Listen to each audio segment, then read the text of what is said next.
Olá, sejam bem-vindos a mais um Arquital, o programa de arquitetura e urbanismo da TV FIB.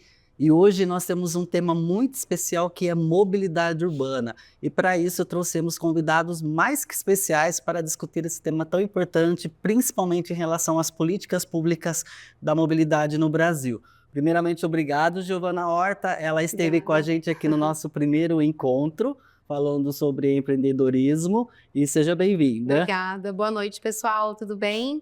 Estou muito contente de estar aqui mais uma vez e hoje a gente vai entrevistar uma pessoa super especial que inclusive foi meu orientador de TCC, o professor Edmilson Queiroz. Professor, obrigada pela sua presença. Espero que, né, esteja contente de estar conosco aqui Muito também. obrigado, eu que agradeço pela oportunidade de contribuir para essa importante conversa sobre o direito de ir e vir das pessoas. Sim, de fato, de fato. Bom, bora começar? A mobilidade, né, embora muitas pessoas não são familiarizadas com o tema, mas ela faz parte do nosso cotidiano. O senhor poderia explicar para a gente um pouco melhor o que significa mobilidade? Bem, a mobilidade é um dos direitos mais elementares das pessoas, que é aquele direito de ir e vir. Ela é entendida como um direito meio.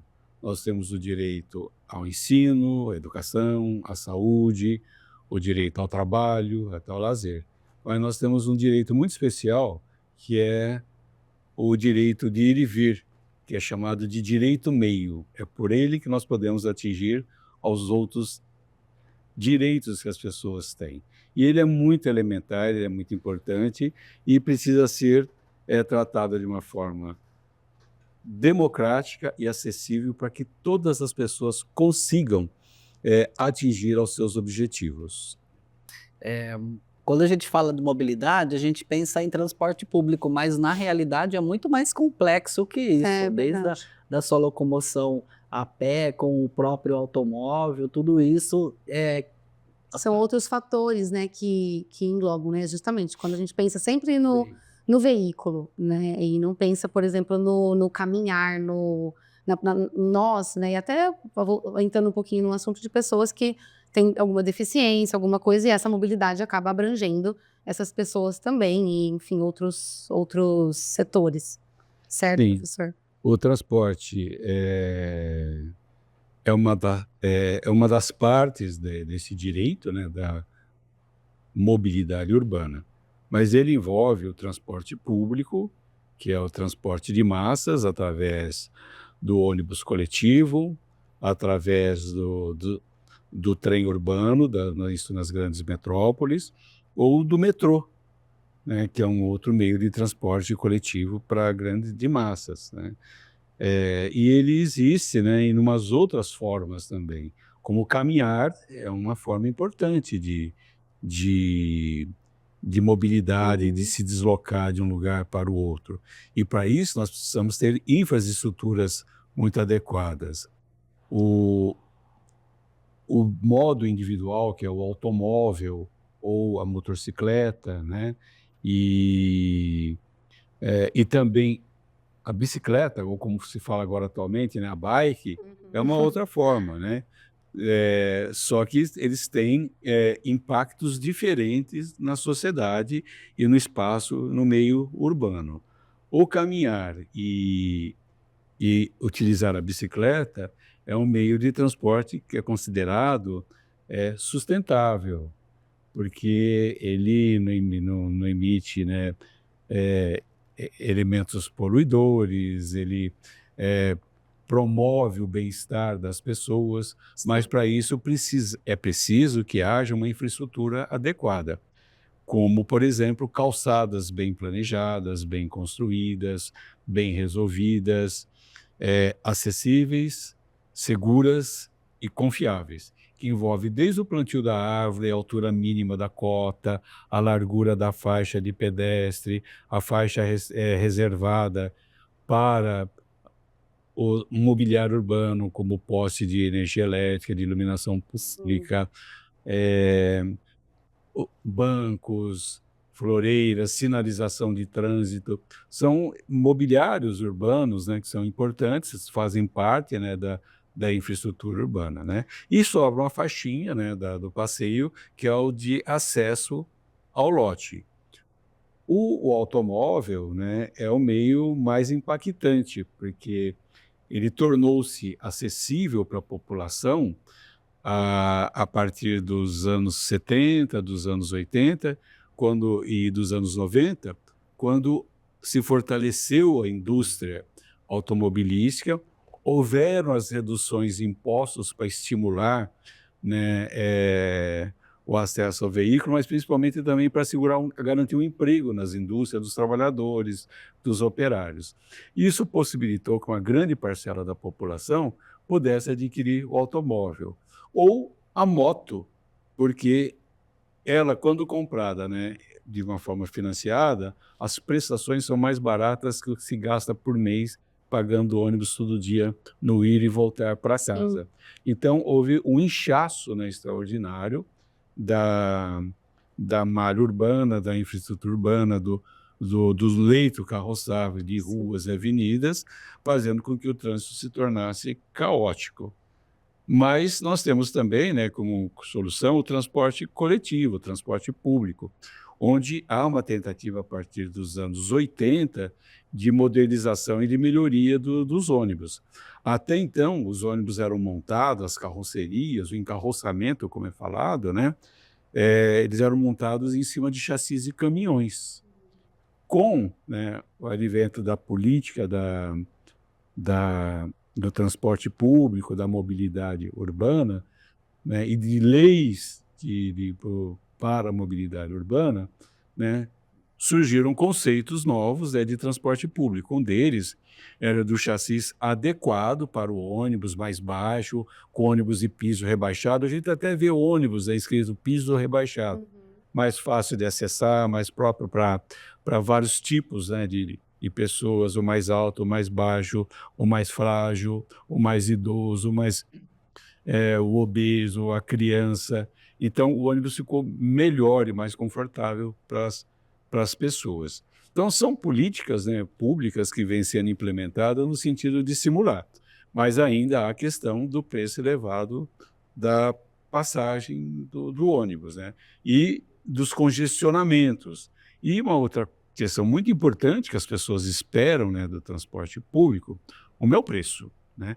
Mas a outra é que o ônibus seja confortável, ele seja seguro, e que ele seja também confiável quanto ao horário. Eu vou chegar em tempo no meu trabalho, eu vou chegar em tempo de volta para casa, então é preciso também que tenha, né, um transporte eficiente. Para isso, há um limite na idade de veículos, a idade desses veículos é de até 8 anos, aí a frota tem que ser trocada, renovada, para que esses veículos não envelheçam e não comecem a quebrar e sacrificar, né, essa confiabilidade que as pessoas esperam do transporte. E para que o valor da passagem possa ser mais barato, é preciso que exista mais passageiros sendo transportados por quilômetro. Isto é, quanto mais pessoas forem transportadas, né, por quilômetro, mais baixo vai ser o valor da passagem, porque vai haver um rateio dos custos de operação do sistema pelo número de passageiros transportados. Mas, para isso, né, precisaria ter algumas questões que envolvem, por exemplo, o conforto e a confiança do sistema. Quando há uma superlotação, as pessoas não conseguem embarcar, não conseguem entrar. A gente vê isso no metrô, vê isso nos trens urbanos, né, das grandes capitais, né, das grandes metrópoles. As pessoas começam a ter dificuldade e partem para o automóvel, para o modo individual de transporte ou a moto. Isso prejudica, né, o transporte. Uma das alternativas para poder resolver é o diferenciamento de horário de funcionamento, de início e saída, começo e fechamento, né, de atividades. O comércio começar no horário, a indústria no outro, as escolas no outro horário, para que não haja coincidência de início das atividades e toda a população, numa mesma hora, no mesmo instante, esteja precisando, né, essa demanda, né, não esteja utilizando o Não sistema de sei, uma ao maneira mesmo tempo. única ao mesmo tempo. Então, são estratégias que podem ser aplicadas através do planejamento urbano. Isso é planejamento, né? Urbano, econômico, social. E quando a mobilidade urbana atende bem, funciona bem, né? Ela incentiva e estimula as ações sociais, as funções sociais e econômicas, né? Porque as pessoas saem, né? Porque elas trabalham, elas têm atividades sociais, elas têm compromissos sociais e há um estímulo. E nós temos aqui perto de Bauru, muito perto, né? Já 2 cidades com tarifa zero. O passageiro não paga. Lins não paga mais passagem e mudou. Os ônibus agora andam com carregamento. E a cidade de Agudos já faz isso, tem essa prática há um pouco mais de tempo, né? Isso vai pesar para a prefeitura, né? Ela que vai tirar do bolso. Olha, mas o dinheirinho que o usuário do ônibus economiza ali, ele vai pôr no comércio. Ele vai comer, ele vai comprar alguma coisa, ele vai adquirir algo com esse dinheiro que ele economiza. Então, esse dinheiro volta na forma de impostos. E Sim, de possibilita fato. ações sociais, né, de visitas, de passeios, de convívio. Professor, o senhor trouxe vários pontos, inclusive, assim, até soluções para a mobilidade urbana, mas muitos pontos importantes a se pensar. Então, se a gente for colocar realmente na ponta do lápis e para o próprio governo pensar nisso, para nós, enquanto cidadãos, é muita coisa e a gente entende o quanto que isso quanto é difícil, de certa forma, de implementar. Pensando nisso, além do que o senhor falou um pouco, quais são os maiores desafios para o senhor da mobilidade urbana no nosso país? Bom, o planejamento urbano sempre vai estar acima Em de primeiro tudo, lugar, né? né? A mobilidade urbana, né, ela é um vetor de desenvolvimento. Sim. Ela possibilita as pessoas irem e voltarem, né, ao seu destino conforme sua necessidade.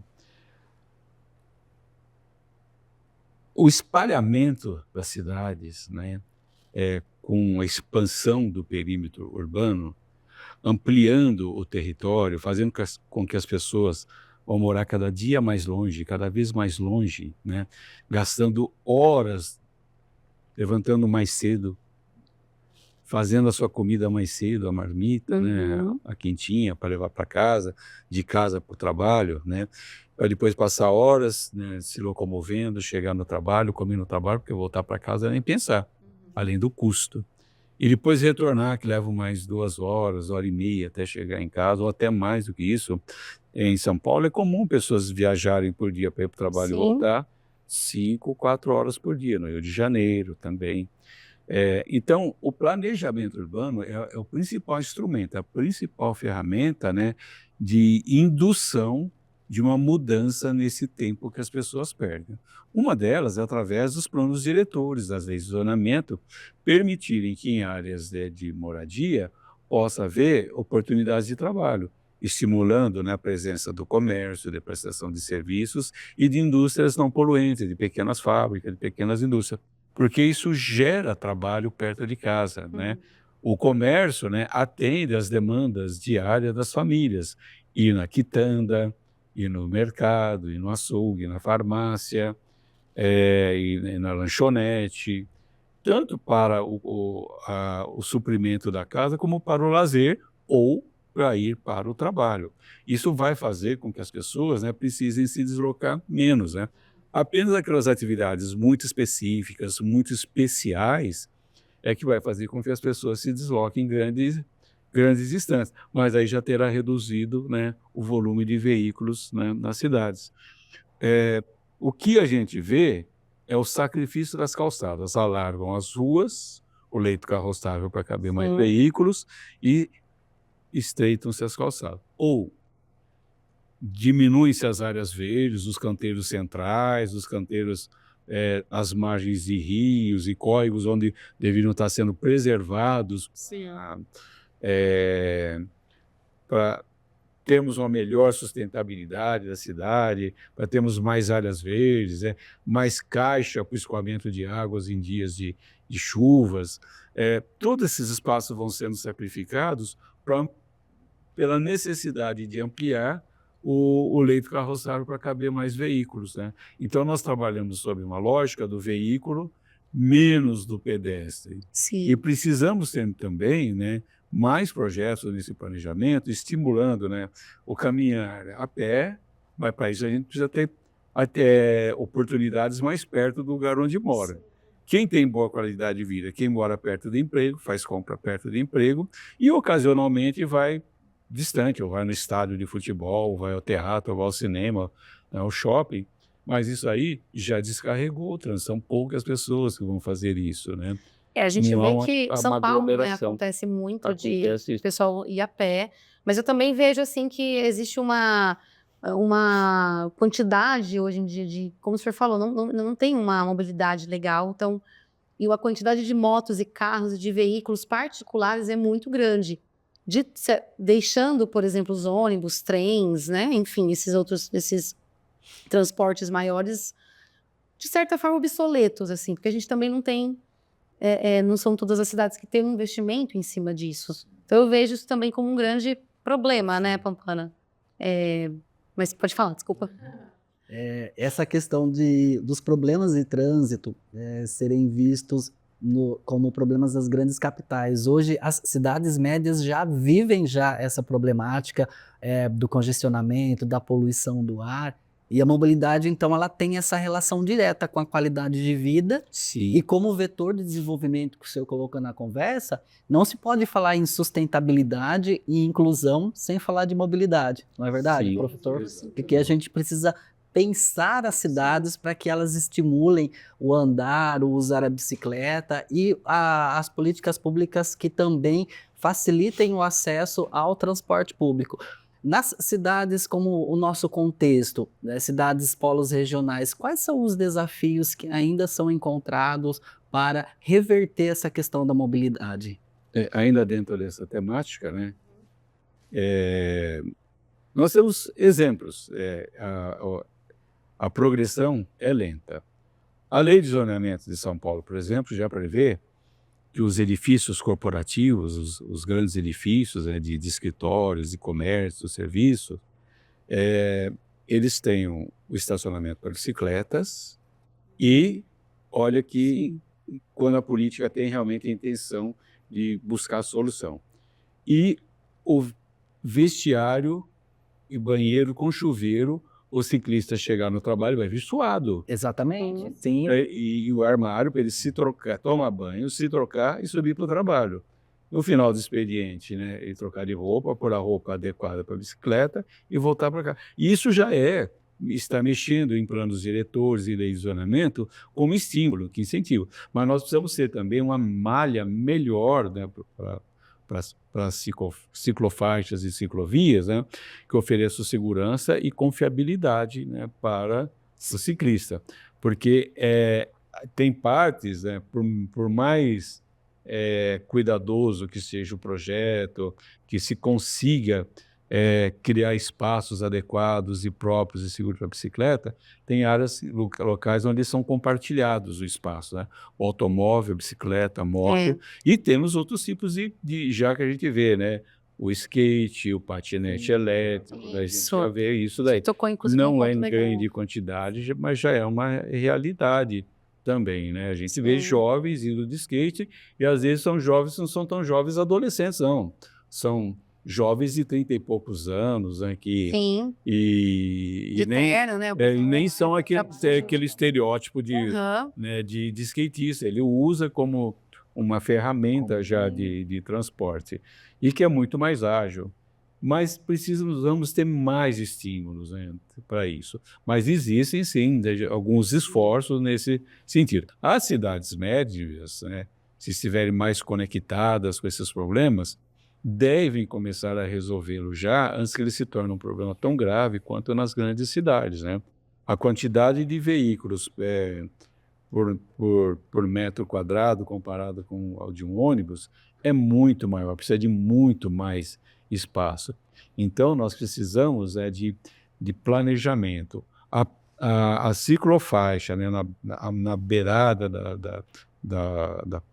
da rua, do leito rotável, não oferece a segurança que precisa. Se nós trouxermos para o Bauru, por exemplo, né, Avenida Comendador José da Silva Marta.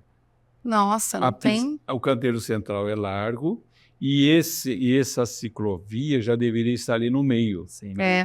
Tem uma questão, mas a cidade é cheia de infraestrutura, né? Tem ali, né, a adutora de água que vem do DAI, que abastece um percentual razoável da cidade. Poxa vida, desloca a pista para que possa haver a manutenção. Há a intenção de substituir aquela adutora. Então, já faz a substituição, joga ela para o lado e mantém o centro para colocar a pista da ciclovia, né? Sim. Então, tem alternativas. Nas Nações Unidas, o canteiro é largo também da Duque de Caxias para cima. Também já dá para jogar para o centro da pista. Aí a gente vê algumas iniciativas muito tímidas, né? Mas não há uma conexão nessa rede de ciclovias, por exemplo. Não existe o projeto. Sim.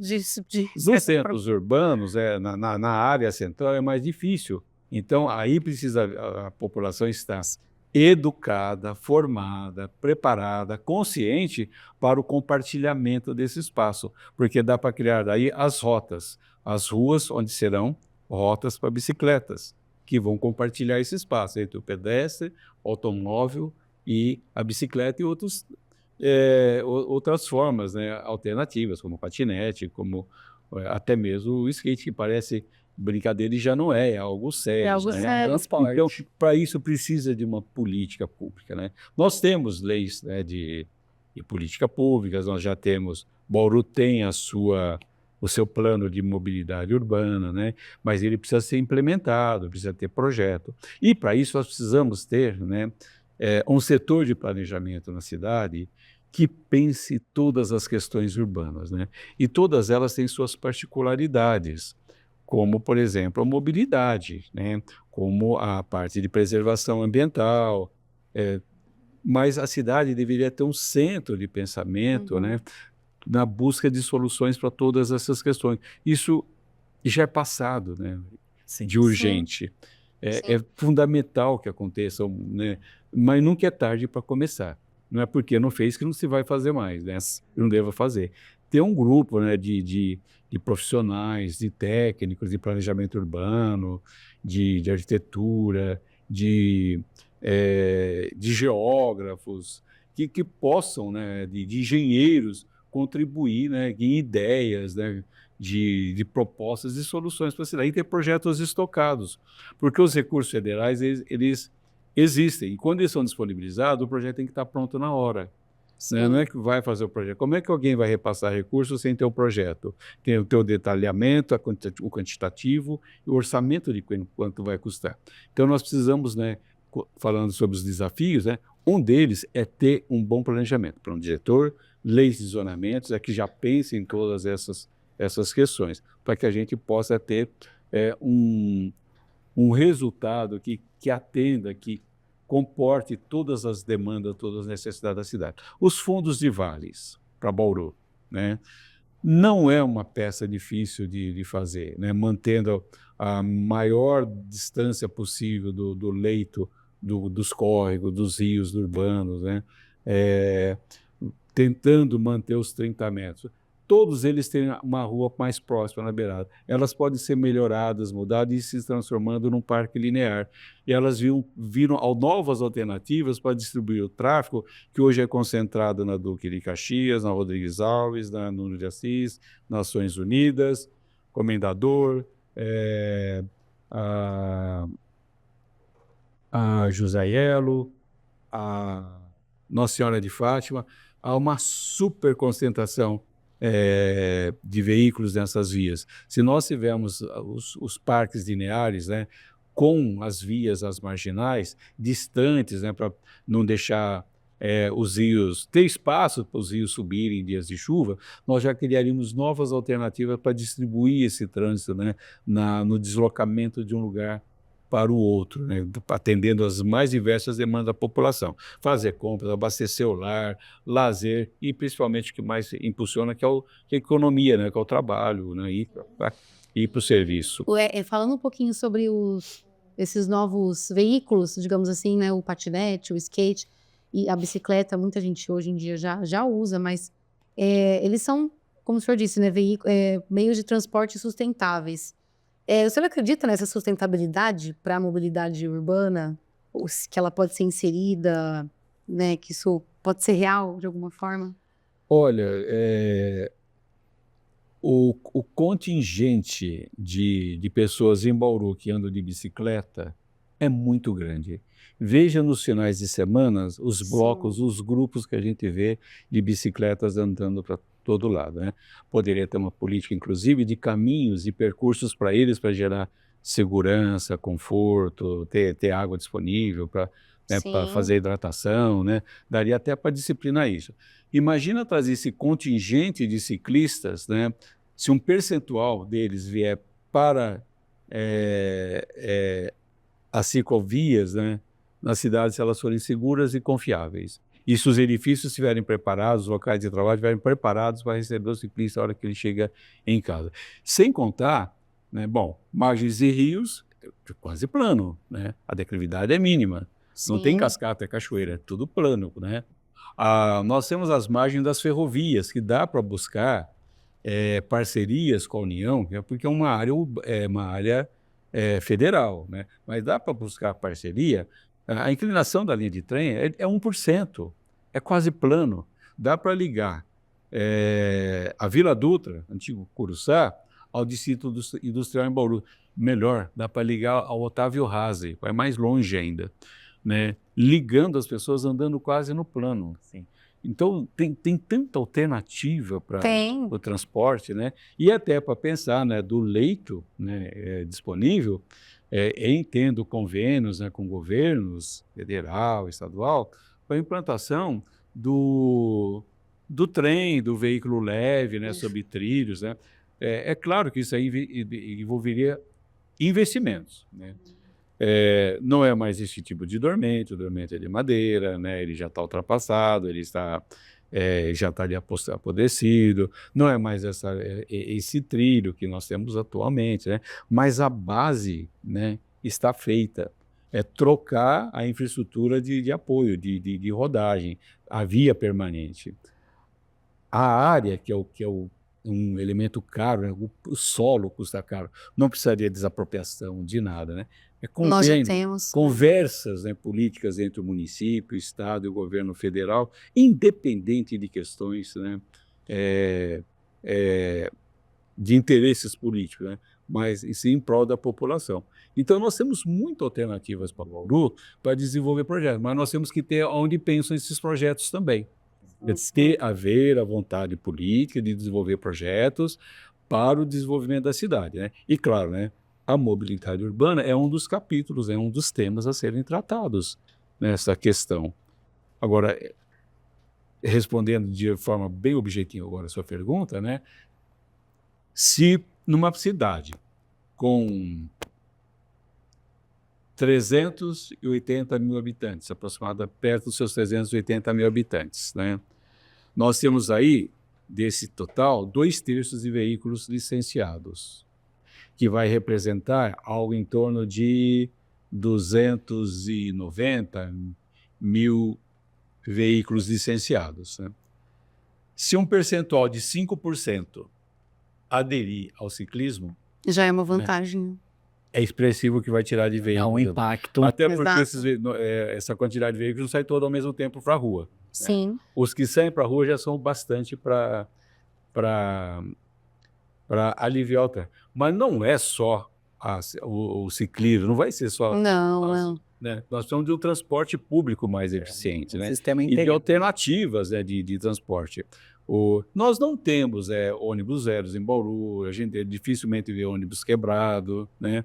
Tem um sistema de transporte que funciona, mas ele pode ser melhorado, sempre tem esse desafio.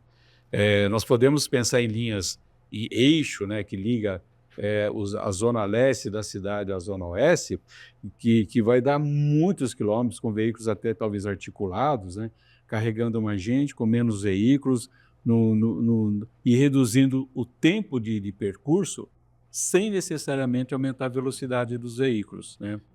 E depois veículos leves fazendo as transversais, no sentido norte-sul, né, com a integração de linhas. A Avenida Rodrigues Alves ela pode ser pensada diferente, né? Ela é um imenso terminal a céu aberto.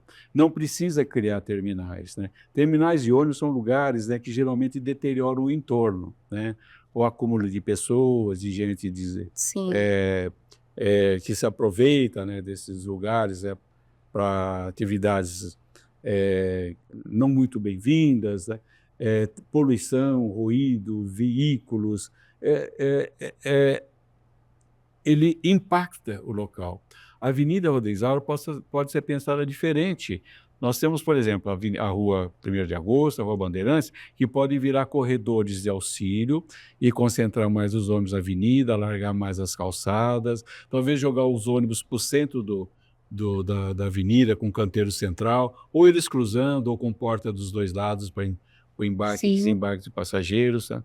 E se a gente consegue aumentar o número de passageiros, a gente consegue abaixar o custo. Uma coisa puxa a outra. Eu fui presidente da Enturb nos anos 80. Isso foi em 1985. Olha que coisa incrível. Bauru transportava naquela época, salvo falhas, né, de raciocínio, mas vale a proporcionalidade, né? 2.700.000 passageiros por mês, porque o volume de estudantes é muito grande, né? Era incrível. Durante o período de aulas, o transporte era de 2.700.000 habitantes. Eu fui ser presidente depois da Endurb, que é a sucessora da Enturb. Nessa época, o volume de transporte já tinha caído para 1.300.000, 1.250.000, menos da metade. Vai na contramão do que contramão. deveria ser tendência. Então, o que aconteceu, né? As linhas de financiamento de veículos, a redução dos impostos para segurar empregos, né? Estimulou a compra de veículos.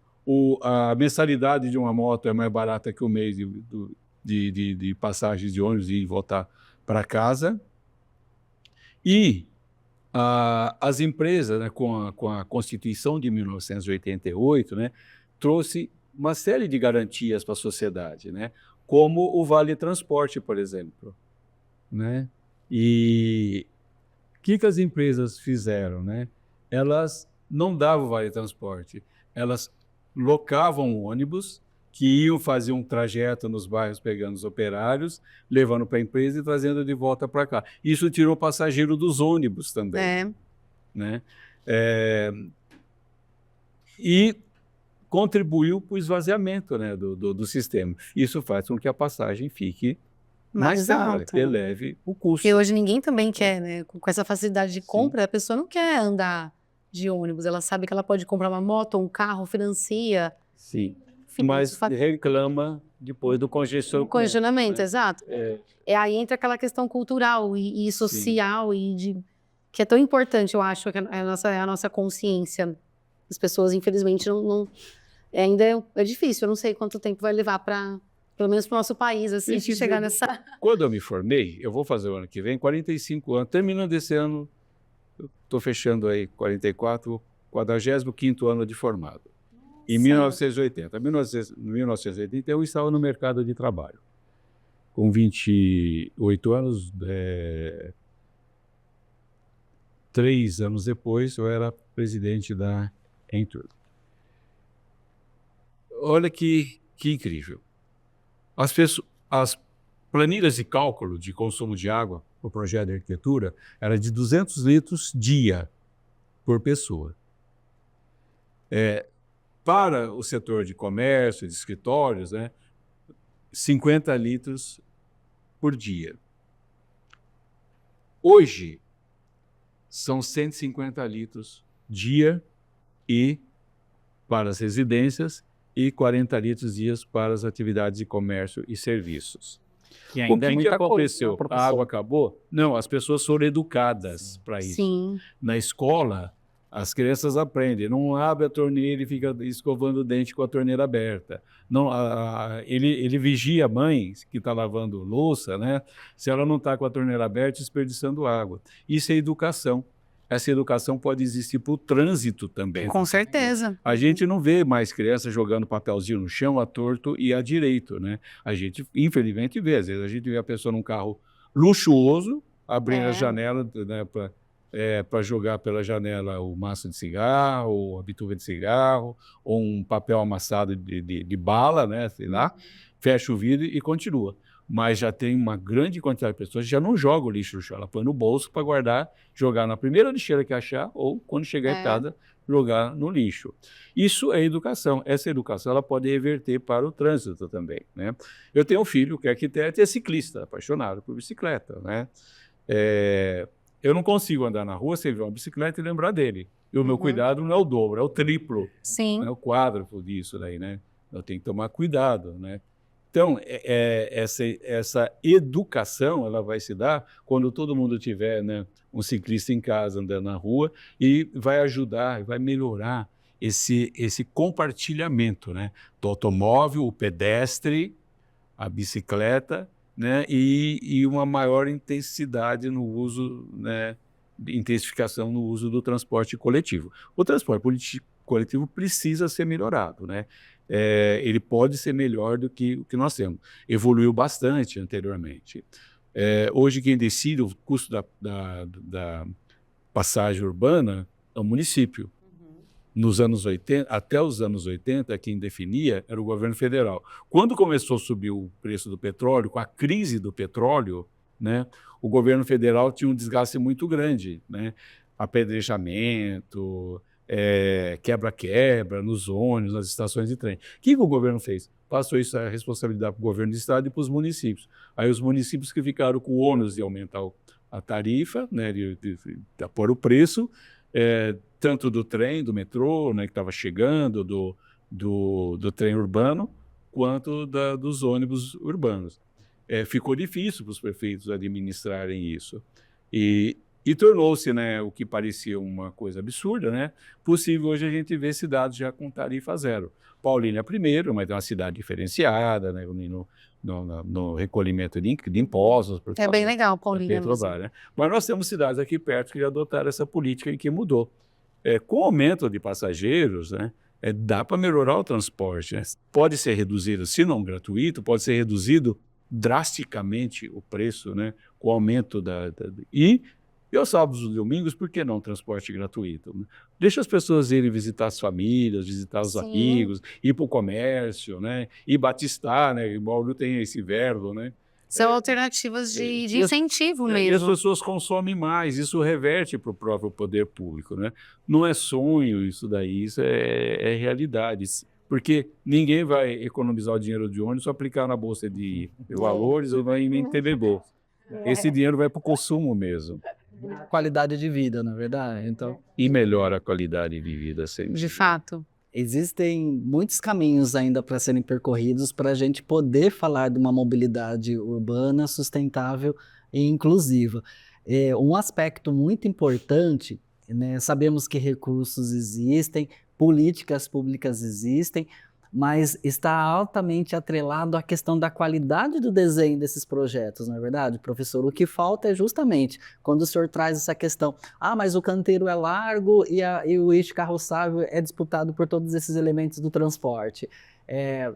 A necessidade de um desenho urbano, de um projeto de desenho se faz muito grande nessas questões.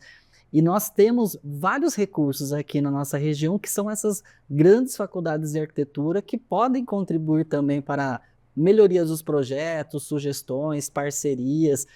O que fica claro para nós que estamos discutindo esse tema é essa falta de integração, não só desses espaços que são problemáticos, mas também no comportamento e na vontade pública de fazer a mobilidade acontecer de forma mais democrática, não é verdade? Sim. Tem inteligência, né? Tem pessoas qualificadas, preparadas para isso, e há um instrumento também previsto, o Estatuto da Cidade, né, que prevê a questão da mobilidade urbana, né, que é o Instituto das Audiências Públicas, ouvir o usuário. Existe o Conselho Municipal de Mobilidade Urbana, existe o Conselho Municipal de Meio Ambiente, existe o Conselho Municipal de todas as áreas, né? E existem as associações, as entidades, né, que lidam, né, com várias questões urbanas, né? E ouvir o usuário de ônibus, o usuário da bicicleta, ouvir o usuário, né, do comércio, os empresários, né? Todo mundo tem contribuições a dar, né? Não é mais tempo do tecnocrata, da pessoa que estudava, se qualificava e sozinho definia tudo e decidia tudo, né? Pode fazer tecnicamente muito bem feito, mas às vezes não estão dentro da vontade da população, né? Então, as audiências públicas previstas no Estatuto da Cidade possibilitam, né, fazer com que os técnicos, né, com a sua capacidade, o seu preparo, possam, de uma maneira sensível, ouvindo a população, apresentar soluções mais assertivas, mais bem direcionadas e fazer com que todo mundo se sinta dono, né, daquelas decisões, daquelas soluções, né, e passem a utilizar melhor, né, aquilo que está disponibilizado dentro das políticas públicas do município, né. Isso para o transporte público é importante. Se a gente for discutir mesmo esse tema, né? Exatamente, são vários programas. Vai uns 2, 3 episódios aí, pelo menos, porque é muita coisa para falar. Sim, né? É inesgotável. É inesgotável. A gente não pode, tem uns assuntos que a gente não pode entrar aqui, né? Se a gente for entrar, vai um filme aqui, né? Mas, professor, foi muito, muito bacana o nosso papo, assim, com certeza agregou muito. Eu também acho que essa questão da mobilidade, como a gente estava discutindo, precisa haver um interesse mútuo de várias, né, do próprio, de quem usa, porque também existe uma educação nossa, do governo, do município, dos profissionais, da prefeitura, enfim.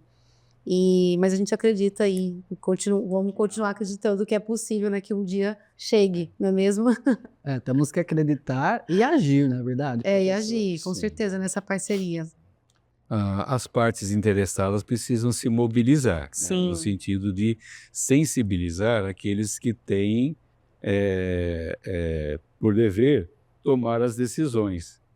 E uma delas, né,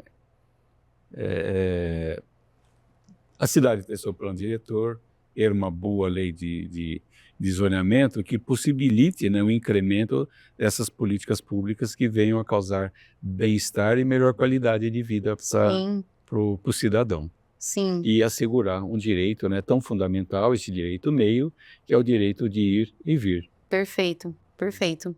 Professor, muito obrigado por sua contribuição. Acho que trouxe clareza sobre a complexidade e a importância desse tema. Giovana, mais uma vez é um prazer tê-la aqui conosco. Imagina. E nos encontramos então no nosso próximo episódio. Até mais, pessoal.